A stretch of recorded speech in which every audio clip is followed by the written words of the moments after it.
సంగారెడ్డి జిల్లాలో పులక్కల్ మండలంలో గ్యాస్ సిలిండర్ల కోసం వినియోగదారులు రోడ్లపై బారులు తీరుతున్నారు.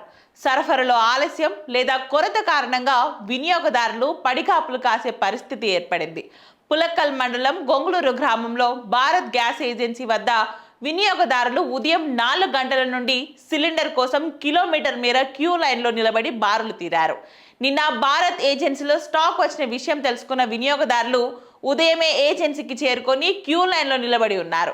గ్యాస్ బుక్ చేసి రోజులు గడుస్తున్నా ఓటీపీలు రావడం లేదని, ఓటీపీలు వస్తే స్టాక్ లేదని ఏజెన్సీ వారు చెప్తున్నారని వినియోగదారులు మండిపడుతున్నారు. ప్రస్తుతం గ్యాస్ కొరత లేదని ఏజెన్సీ వారు చెప్పినప్పటికీ తమకు గ్యాస్ సిలిండర్ దొరుకుతుందో లేదో అని వినియోగదారులు ఆవేదన వ్యక్తం చేస్తున్నారు.